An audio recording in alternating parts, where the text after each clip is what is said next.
Are you ready?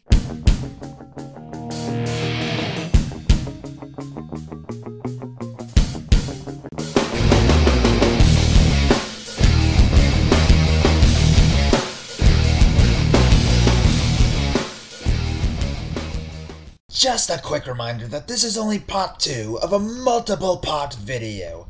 Be sure to watch part 1 before you even ever take part in this. Okay? Well, if you did, disregard this message, and here's part 2. Enjoy! So, we end up having to sacrifice ourselves in an attempt to weaken the blast. Not gonna lie, I wasn't expecting the game to end so quick. Miss me?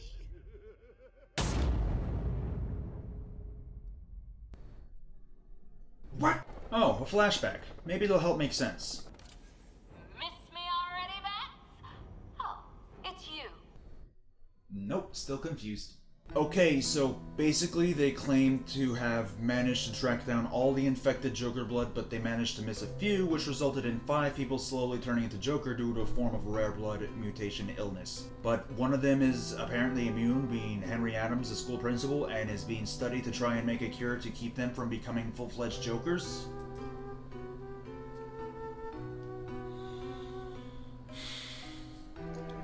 Where do I even begin? First off, I find it hard to believe that you managed to track down up to 2,000 cases of Joker's blood, let alone somehow miss 5. Not only that, but 4 of these 5 people should be dead. And do you know why they should be dead? Because Joker's blood was infected with poison resulting from a lethal overdose of fucking Titan. I mean, for God's sake, it was one of the main plot lines in Arkham freaking City.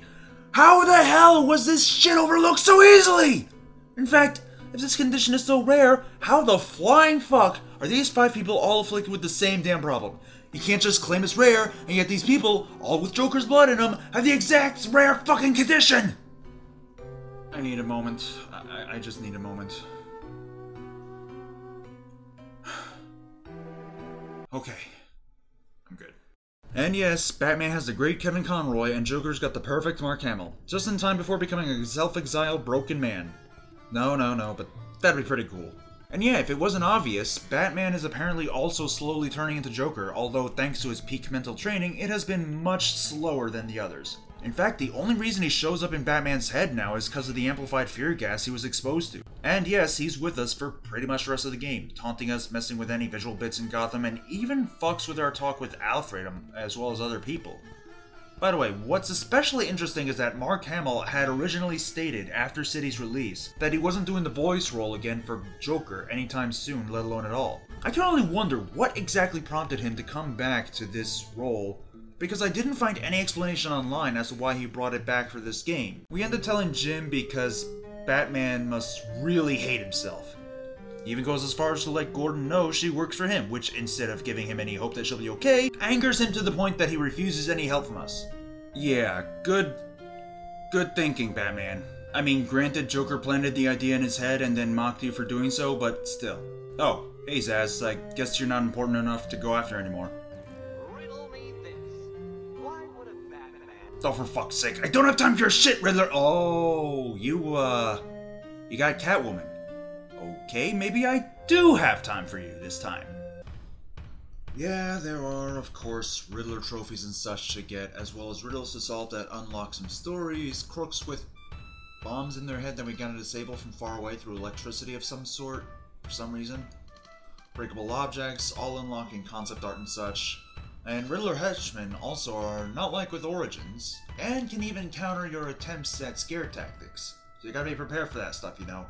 In fact, there's even a riddle that reveals what happened to Quincy Sharp. If I could just look it up, read here. Okay. Yeah, it turns out that he was eventually jailed for his crimes, already fitting the comparison I made recently, and committed suicide due to hallucinations of Hugo Strange that resulted from the drugs Hugo had given him. Yeah, I'm not going there. Suicide jokes are off limits free. Nope, not doing it. Nope. Just to put this out there, by the way, the Riddler trials are not worth it, even to save Catwoman. You know how I said the worst parts of the game involved the Batmobile? Yeah, this is one of them. Specifically, the second to last Riddler trial. The last racing one. 3rd lap. You will cry! Anyway, as we progress through having to... Jesus fuck! Whoa!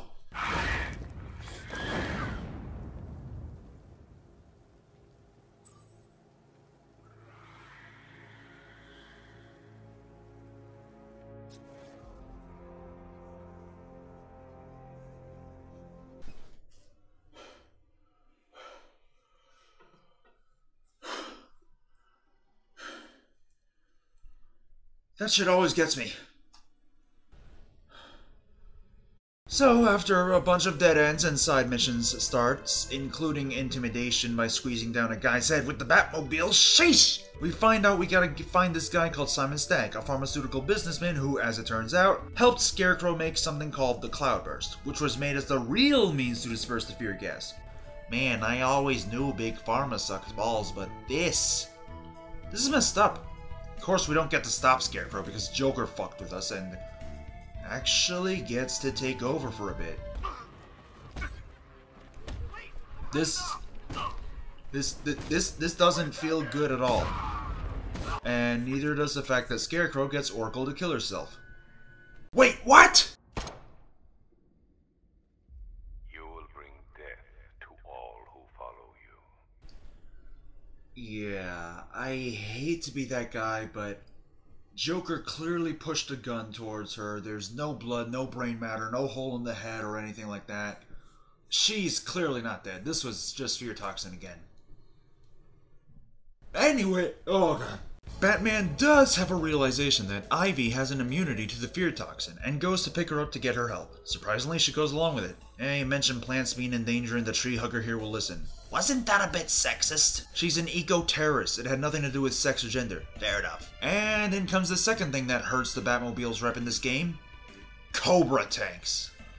They just suck. You have to not be seen by them at all and have to take them out from behind. Once they do see you, they'll pursue you and you gotta drive off fast. The only problem is that when they spot you, the camera zooms out from you, disorienting you and making the controls of the Batmobile that much more bad because it suddenly starts to feel too icy to drive it.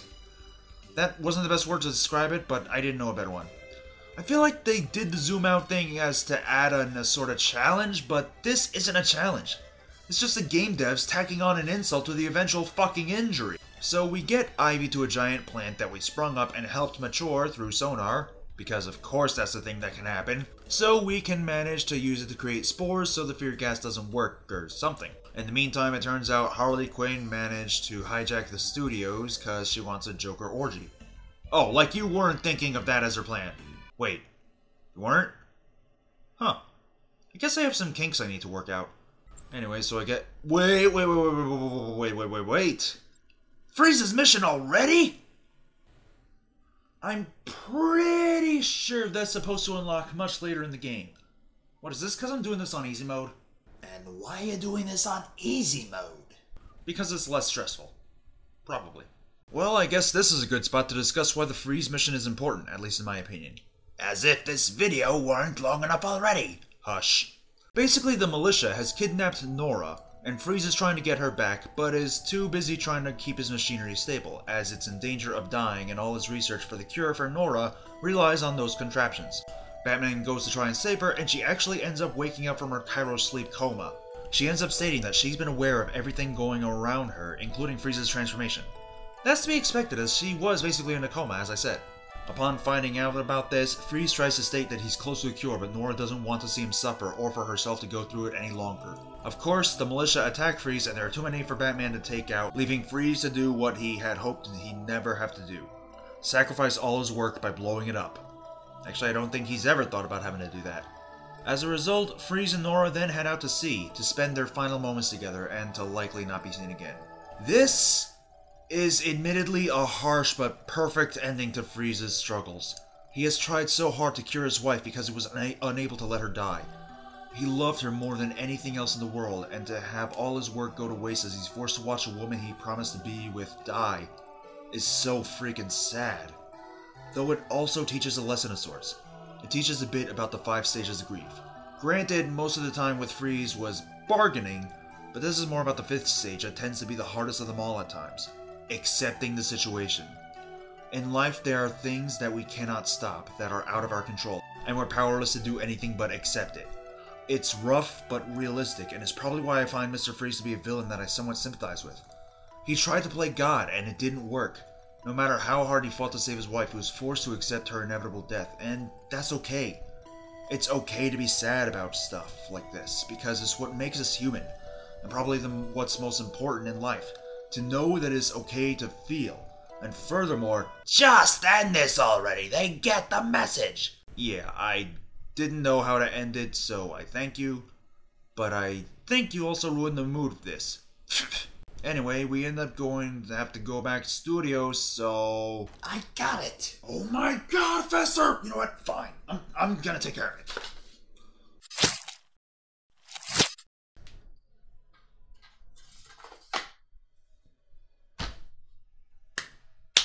Boy, that stinks. What the hell did you just stab? Well, since you keep giving suggestions like an asshole, I stabbed one to make it a total of 50 now. What was it? The GBA port of Comic Zone. There was a GBA port? Yeah, at the time I was looking for a bad GBA game and I heard about the port of the Comic Zone being bad, but even before playing it, all I could find that was bad was the music, and I don't even hear it. I think the music is alright. In fact, the port wasn't bad or unfaithful to the original. And honestly, I'd like to review Comic Zone again the most. In fact, probably the official one. Like, on that Sonic's Ultimate Genesis Collection thing I had. But there was a GBA port? Europe release only. Ah, okay. So in the studios, we have to rescue, and I'm using that term loosely here, the three Jokers. Christina Bell, who was a former executive that exuberates Stockholm Syndrome, claiming to be in love with Batman, because of course a woman ends up being in love as part of her character. Albert King, who was a heavyweight boxer, taking the more violent side of Joker, because of course the black guy is labeled as violent and a former boxer. And Johnny Charisma, forgot what his original name is, a popular singer with a big ego with the side of Joker that's a giant show-off with the side of sadism. Actually, I'll let that one slide. During this time, though, the Joker just decides to royally fuck with us by showing visions of Jason Todd, and how the Joker kidnapped him and fucked with him in an attempt to make one of Batman's own turn against him, refusing to tell Jason that Batman thought he was dead. Yeah, like the vision of Jason Todd is gonna have a big enough impact. Anyway, we end up taking out Harley Quinn as well, and...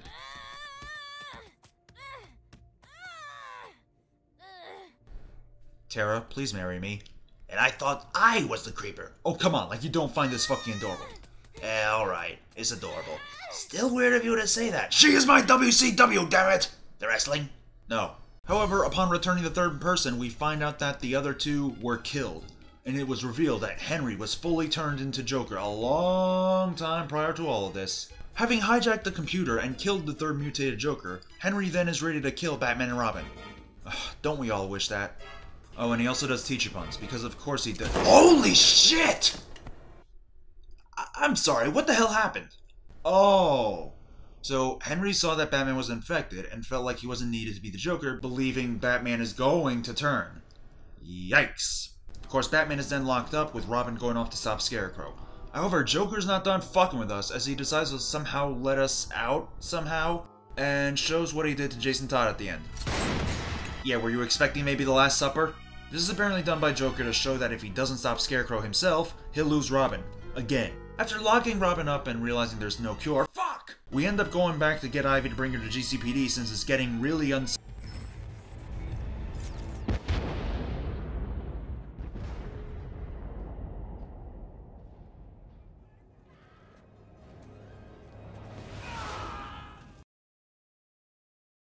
Hey, yep, we got another cliffhanger due to time constraints, and plus I think limiting my videos to roughly 15 minutes each is a good idea, at least in my honest opinion. So hopefully there'll be just one more part, and if it exceeds 15 minutes, so be it, because I don't know if quadrilogies work well that way.